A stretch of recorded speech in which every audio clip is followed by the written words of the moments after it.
예, 바로 이어서 미국 주식시장 2022년 전망에 관련해서도 말씀을 좀 드리도록 하겠습니다. 미국은 한국보다는 약간 어떻게 보게 되면 좀 심플한 아이디어, 심플한 전략적인 측면 이런 것들을 좀 대입을 해서 말씀을 드리도록 하겠습니다. 전반적인 생각은 처음에 말씀을 드렸던 것처럼 2022년에도 미국 주식시장이 글로벌 주식시장을 주도한다. 이 부분은 크게 변함이 없기 때문에 이런 과정들에 대한 설명과 미국에서 좀 보실 수 있는 업종에 대한 아이디어 이런 것까지 같이 간략하게 설명을 좀 드리도록 하겠습니다.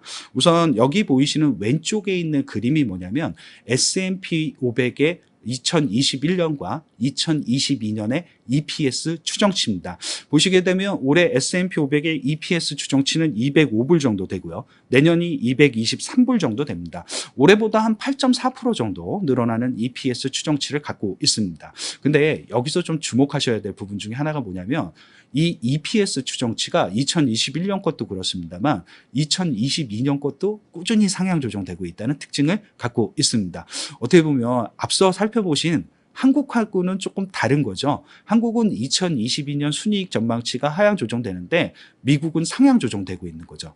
2022년에도 미국의 소비 경기가 견조할 것이며 고용시장은 나아질 것이고 물류 대란이라든가 이런 부분들은 완화될 거라는 생각을 많이 갖고 있는 것 같습니다. 그래서 여기서 보실 수 있는 오른쪽에 있는 그래프도 같이 연결을 시켜 말씀을 드리게 되면 왜 연준의 유동성 증가가 앞으로 더는 없을 테니까 흔히 얘기하는 미국 증시에서 PER이 더 이상 상승하기도 쉽지는 않은 환경은 맞을 것 같습니다. 그래서 여기 오른쪽에 보이시는 진한 초록색 선 보시게 되면 S&P 500의 PER은 현재 얼마일까? 보이시는 것처럼 22배 정도 수준까지 낮아져 있습니다. 22배면 어느 정도냐라고 보시게 되면 현재 연준의 자산 규모는 8조 6천억 달러 정도 됩니다. 연준의 자산 규모가 4조 달러에 있을 때 S&P 500의 PER 정도가 20배 정도 되어 있기 때문에 이 정도까지 이미 밸류에이션 조정이 나왔다라고 생각을 하시면 될 것 같고요. 특히 밸류에이션 조정 과정에서 주가가 빠졌던 게 아니라 이익 증가율이 주가 상승률보다 높았기 때문에 나타났던 밸류에이션 조정이라는 특징적인 부분을 좀 관찰하실 수 있는 부분이 되지 않을까 생각을 갖고 있습니다. 단순하게 EPS와 그리고 PER만을 갖고 우리는 미국 증시가 2022년에 가져갈 수 있는 기대 수익률을 계산을 할 수가 있습니다. 이 부분의 테이블을 잠깐 보여드리게 되면 우선 여기 보이시는 16페이지의 테이블에 보이시는 이 테이블 잠깐 숫자를 설명을 드리게 되면 왜 그 기대 수익률을 계산할 때 방식이 여러 가지가 있겠습니다만 가장 간단한 방법 중에 하나가 지수를 계산하는 방법은 EPS 곱하기 PER입니다. 그렇기 때문에 지수가 상승할 때 EPS의 기여도가 어느 정도일 것이며 PER의 상승 기여도가 어느 정도일 거냐. 이거를 구분해서 또 계산이 가능할 수가 있습니다. 당연히 기여도는 전년도 대비 변화율이라고 생각하시면 될 것 같고요. 과거에 제가 S&P 500의 기대 수익률 이런 방식을 통해서 측정된 기대 수익률과 실제 수익률을 여기 테이블에 숫자로 비교를 해놨습니다.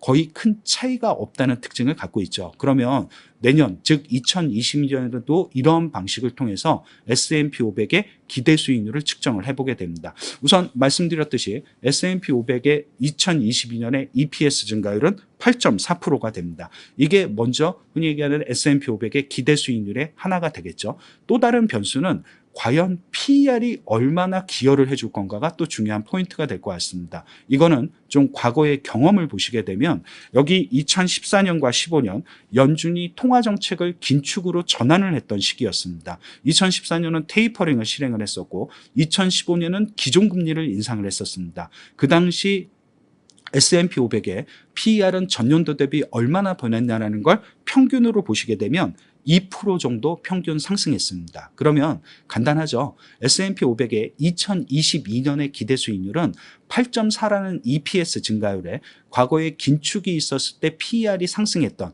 2%를 더하시게 되면 10.4% 정도로 측정이 가능할 것 같습니다. S&P 500의 10.4%는 대단히 높은 수준입니다. 왜 그러냐면 2021년 11월 현재까지도 S&P 500 지수는 사상 최고치를 경신하고 있죠. 사상 최고치를 경신하고 있는 지수에 10%의 추가적인 상승 여력이 있다는 건 상대적으로 가장 높은 수준의 상승 여력이 있다는 생각을 해보실 수 있는 부분이 될 것 같습니다. 단순하게나마 숫자를 보게 되면 여전히 글로벌 증시에서 주도주 역할을 할 수 있는 건 미국 증시가 될 수 있다는 걸 조금 입증해 드릴 수 있는 하나의 데이터가 될 것 같습니다. 그러면 여기서 조금 더 중요한 건 미국 증시를 어떤 측면에서 바라봐야 되냐가 조금 더 중요하겠죠. 항상 우리가 갖고 있는 성장주와 가치주 이렇게 양분할 필요가 있겠느냐. 근데 그거는 좀 아닐 것 같습니다. 이유를 잠깐 설명을 드리면 여기 보이시는 17페이지의 막대 그래프를 잠깐 보시게 되면 이 막대 그래프의 X축에는 연도가 표기가 되어 있습니다. 7개의 연도가 표기가 되어 있죠. 이 7개의 표기된 연도의 특징을 잠깐 설명을 드리면 이때가 바로 연준의 유동성 공급이 없었던, 즉 연준의 자산 증가율이 전년 대비 마이너스 또는 플러스에서도 굉장히 제로에 가까운 증가율을 기록했던 연도라고 보시면 될 것 같습니다. 연준의 유동성 공급이 없었던 연도죠.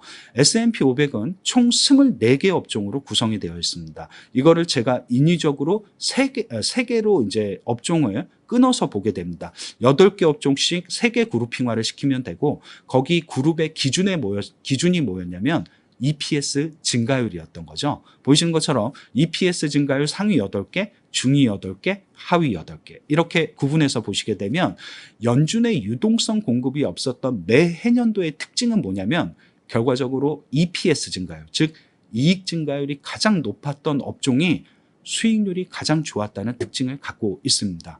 너무 가치주냐 성장주냐에 대한 이분법에 함몰되시는 방법보다 과연 내년에 미국에서, 즉 2022년에 미국에서 이익 증가율이 가장 높은 업종이 누굴 거냐라는 걸 꼽으시는 게 어떻게 보면 단순하지만 미국 시장을 바라보실 수 있는 가장 중요한 전략적인 아이디어가 될 것 같습니다.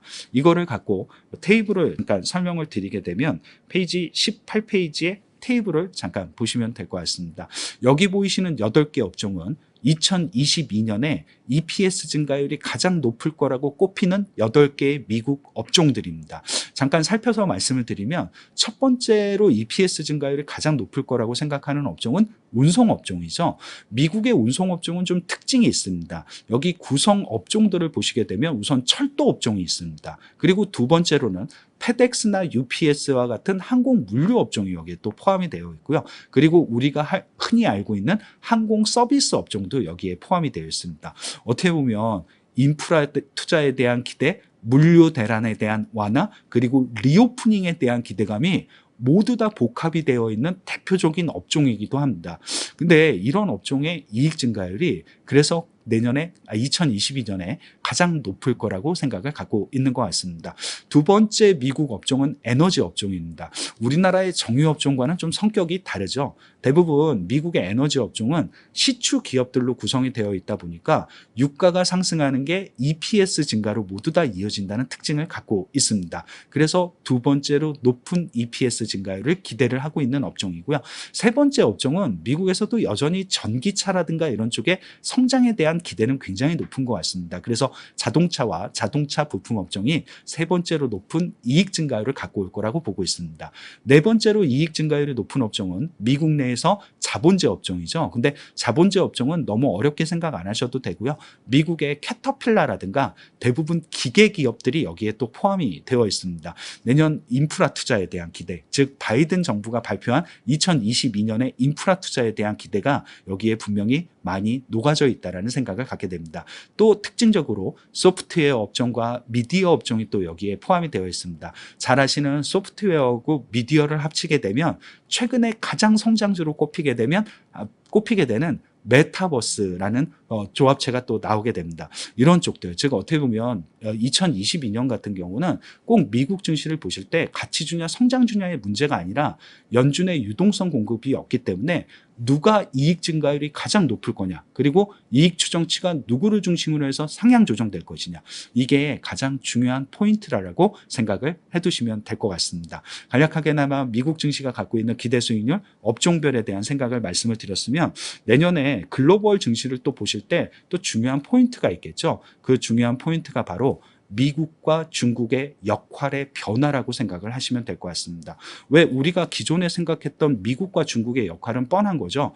미국은 소비를 해줄 거고, 그래서 미국은 매출이 중요할 거고, 중국은 투자를 해줄 거고, 그래서 중국은 투자 증가율이 중요하다고 생각을 했습니다. 근데 이게 내년은 여기 그래프를 보시게 되면 바뀌게 됩니다. 미국 기업 같은 경우는 결국 바이든 행정부가 갖고 있는 인프라 투자 정책과 그리고 최근에 유가가 80불 정도까지 올라왔고 금리가 상승하고 있고 물류 대란이 완화될 거기 때문에 기본적으로 미국 기업들은 매출 증가율보다 보시는 것처럼 자본 지출이라고 불리는 캐펙스 증가율, 투자 증가율이 높습니다. 투자를 굉장히 관심 있게 보셔야 될 것 같고요. 여기에 중국은 또 다른 변화가 있죠. 내년에 2022년에 중국은 기업들의 투자 증가율이 높을 수가 없습니다. 중국 정부의 기업 규제가 있기 때문에. 그래서 마이너스 7% 정도를 예상을 하고 있는데 대신 반대로 굉장히 위안화의 강세라든가 이런 부분들을 생각을 하게 되면 반대급부로 소비 쪽, 특히 기업들을 보실 때 중국은 매출이라는 변수가 굉장히 중요해질 수도 있다는 생각을 한 번쯤은 해보게 됩니다.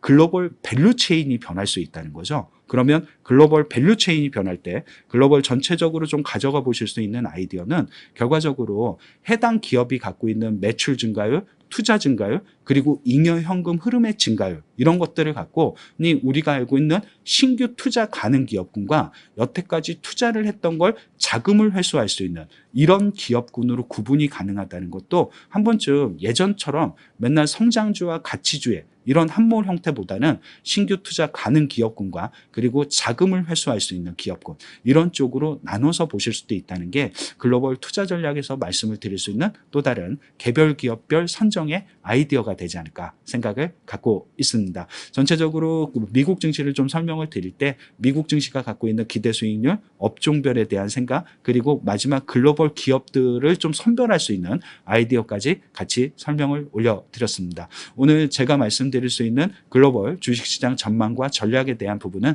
여기까지 말씀을 마치도록 하겠습니다. 경청해 주셔서 감사합니다. 수고하셨습니다.